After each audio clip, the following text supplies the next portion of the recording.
안녕하세요. 한의사 윤소영입니다. 오늘은 저번 시간에 이어 유명한 고전 영화 한 편을 소개해 드리려고 하는데요. 히치콕 감독의 오명입니다. 언뜻 보면 나치와 미국 정보 요원이 등장하는 첩보 영화 같지만 실은 스파이물 형식을 띤 로맨스 영화라고 볼 수 있습니다.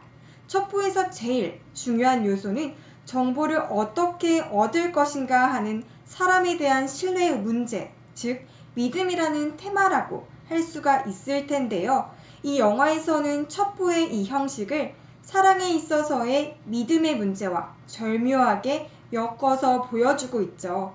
내가 사랑한다는 사실을 상대에게 전할 것인가 말 것인가, 즉 사람과 사람 사이의 정보를 중요하게 다루고 있고, 나아가서는 스스로 변할 것이라고 말하는 상대의 말을 내가 믿을 것인가 하는 믿음의 문제를 다루는 가벼운 장르물, 그 이상의 가치를 지닌 영화입니다.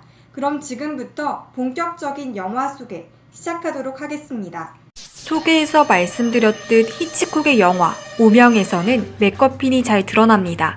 맥거핀이란 영화에서 중요한 것처럼 등장하지만 실제로는 줄거리에 영향을 미치지 않는 극적 장치를 뜻하는데요. 영화 초반에는 나치와 미국 정보 요원이 등장하는 등 첩보 영화의 전개 양상을 강하게 보여주어서 대부분의 관객들은 첩보를 바탕으로 한 스릴러 영화일 것이라고 막연히 생각하게 되지만, 이후의 전개를 통해 정보 요원이라는 건 단지 소개일 뿐 그 이상 아무런 역할도 하지 않음을 알 수 있습니다. 영화는 오히려 로맨스 영화에 가깝습니다. 영화의 주제는 남자 주인공 데블린이 처한 딜레마로 사랑할 줄 아는 여자와 사랑할 줄 모르는 남자, 투명한 여자와 불투명한 남자의 사랑 이야기라고 할 수 있죠. 사랑과 두려움 사이에서 방관하다가 변화하는 남자 주인공이 오히려 구원받는 대상이라는 점에서도 이를 알 수 있습니다. 우선 영화의 등장인물은 크게 세 사람입니다. 2차 세계대전 말기에 독일계 미국인으로서 나치를 돕다가 체포된 아버지의 오명을 씻기 위해 미국의 스파이가 된 딸 알리샤가 주인공이고, 그녀가 사랑에 빠진 미국의 정보요원이자 그녀의 조력자인 데블린, 마지막으로 나치의 잔당 우두머리이자 우리의 주인공 알리샤가 정보를 캐내기 위해 위장 결혼까지 불사한 남편 알렉산더 세바스찬이 있죠.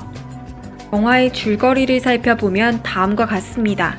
미국 정보요원인 데블린은 나치 협력자인 반역자의 딸이자 방종한 이성관계로 알려진 알리샤에게 접근해 오명을 씻을 미션을 제안합니다. 조국을 위해 나치 비밀 조직에 침투해 핵폭탄 관련 정보를 알아내라는 것이었죠. 임무를 수락한 알리샤는 조직 침투를 준비하는 과정에서 데블린과 사랑하는 사이가 됩니다. 알리샤는 나치 조직의 지도자인 세바스찬에게 접근하고, 세바스찬은 그녀에게 반해 곧 결혼을 하게 되죠. 하지만 세바스찬은 알리샤가 미국의 스파이임을 눈치채고 그녀에게 조금씩 독약을 먹여 서서히 독살하려 합니다. 알리샤가 위험에 처했음을 감지한 데블린이 세바스찬의 저택에서 열린 파티에 참석해 그녀를 구해냄으로써 아내 살인을 실패하고, 오히려 세바스찬이 조직에 의해 처단당할 위기에 처하며 영화는 끝이 납니다. 이런 측면에서 아내의 살해의 실패담을 그리는 영화로도 읽혀질 수 있습니다. 세바스찬의 아내 살해 동기는 첫째로 그녀가 부정한 아내였다는 이유에서였습니다. 오명의 알리샤는 의도적으로 남편을 기만해 사기 결혼을 했습니다. 알리샤는 데블린을 사랑함에도 정확히 말하자면 데블린을 사랑하기 때문에 어둠 속에서 활개치는 나치 조직에 침투하기 위해 사랑하지 않는 세바스찬과 결혼한 뒤 은밀하게 첩보 임무를 수행했죠. 그녀의 스파이 행위는 조국을 위한 애국적 행동이지만 동시에 연인 데블린을 향한 구애이기도 한 것입니다. 이처럼 남편에 대한 정절을 저버린 부정한 아내가 히치콕 영화에서 자주 보이는 아내 살해의 주된 희생자인데요. 아내의 부정은 적어도 아내에게는 남편이 욕망의 대상이 되지 못한다는 증거로서 가부장적 무의식이 지배하는 상징적 현실에서 남편의 명예, 달리 표현하자면 상징적 가치를 심하게 훼손하는 행위죠. 남편의 권위를 존중하기는커녕 부정하는 행위인 것입니다. 정신분석학에 따르면 욕망은 결코 완벽히 충족될 수 없으므로 남편이 아내의 욕망을 온전히 충족시켜주는 대상일 수 없음은 당연한 것이죠. 그럼에도 불구하고 남편에게 아내의 부정은 자신이 그녀의 욕망 대상이 못 된다는 점을 세상에 드러내는 것으로서 가부장적 상징 질서 하에 남편에게는 견디기 힘든 일이 되어버립니다. 그래서 부정한 여성은 처벌받아야 하는 여성이 되는 것이죠. 두 번째로는 그녀가 너무 많이 아는 아내였다는 이유에서였습니다. 영화 오명에서 세바스찬이 사랑하는 아내 알리샤를 독살하려는 것은 무엇보다도 아내가 자신의 정체를 너무나 잘 알고 있기 때문입니다. 알리샤는 다른 남자를 사랑하는 배신자일 뿐만 아니라 적국의 스파이로서 남편의 안전을 위협할 수 있는 비밀, 즉 자신이 핵무기 개발을 추진하는 나치 비밀 조직의 지도자라는 것을 알고 있었죠. 또 그녀는 세바스찬이 아내가 스파이인 줄도 모른 채 결혼해 조직 전체를 위험에 빠뜨릴 정도로 어리석은 지도자임을 증명하는 존재이기도 하죠. 알리샤는 너무 많이 알고 있는 여성일 뿐만이 아니라 알아야만 하는 여성이기도 합니다. 냉혹한 국가 간 첩보전에서 자신의 육체를 이용해서라도 적의 비밀을 알아내야 하는 처지인 것이죠. 더구나 이들은 아마추어로서 스파이가 되고 싶지 않았던 스파이입니다. 그녀는 스파이 행위의 대가로 돈이나 지위 등의 공적 보상을 원하는 직업적 스파이가 아니라 자신의 욕망 대상인 남성을 획득하거나 사랑을 증명하기 위해 위험을 무릅쓰는 사랑의 눈먼 여성이었을 뿐인 것이죠.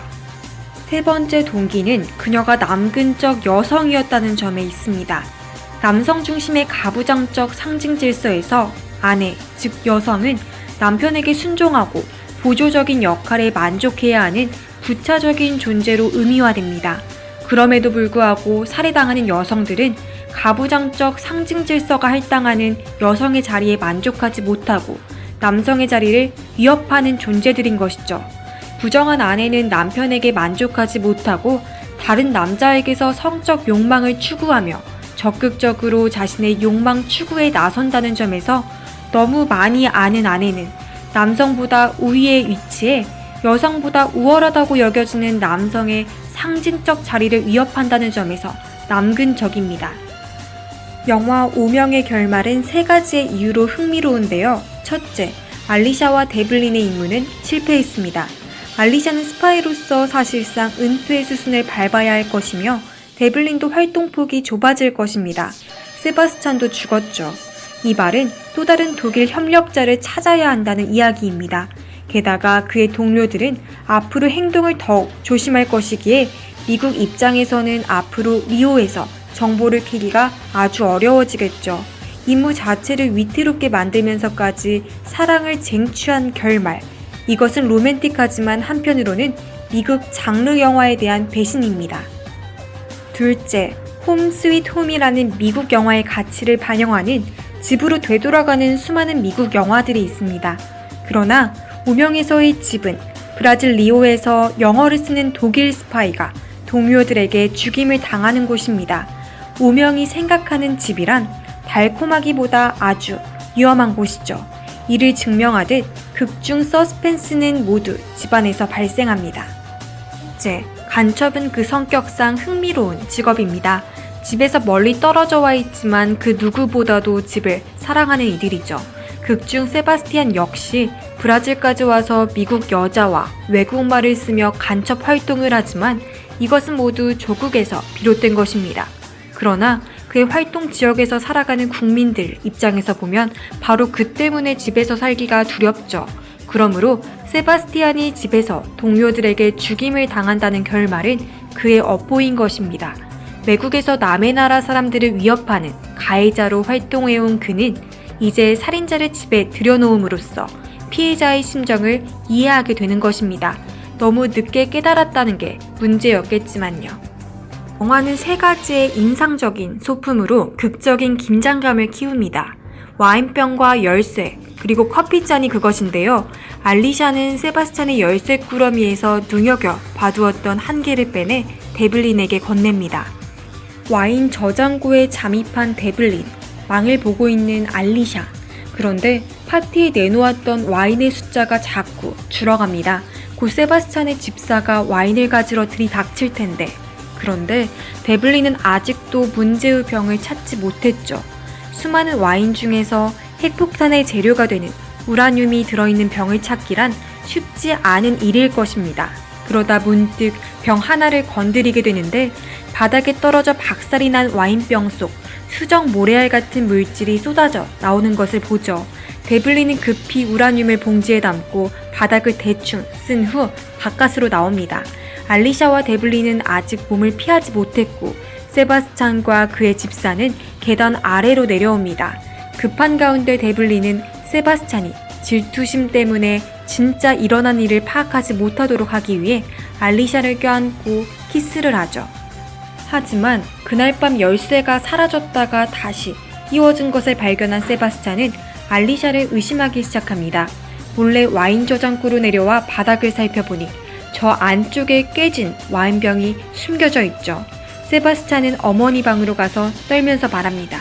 어머니, 아무래도 제가 미국의 스파이와 결혼한 것 같아요. 나머지 한 개는 앞에서 말씀드렸듯 커피잔입니다. 세바스찬의 어머니는 알리샤에게 독이 든 커피를 내놓습니다. 독이 쌓여가면서 알리샤는 현기증을 느끼기 시작하죠. 알리샤 앞에 놓이는 커피를 세바스찬의 친구가 집어들었을 때 그건 알리샤 커피야 라며 놀라 말하는 대목은 인상적입니다. 커피잔은 음모와 살인을 담은 것이지만 영화는 세바스찬 모자를 철면피나 강심장으로 몰아붙이지는 않는데요. 오히려 문제없이 문제를 해결하기 위해 극도의 긴장으로 이를 수행하고 있다라는 인상을 줄 뿐이죠. 그들이 철저한 악당이 아니라는 점은 주목할 만합니다.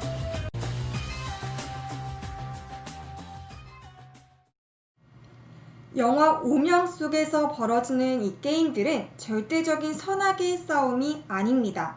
오명이라는 말이 상대적이고 주관적인 가치의 표현이듯 말이죠. 선악의 옳고 그름의 상대적임을 허용하는 히치콕의 이 태도가 단선적인 스토리를 긴장감 있고 보다 의미 있게 만들었다라는 생각이 들었습니다. 지금까지 영화 속에 들어주셔서 감사합니다.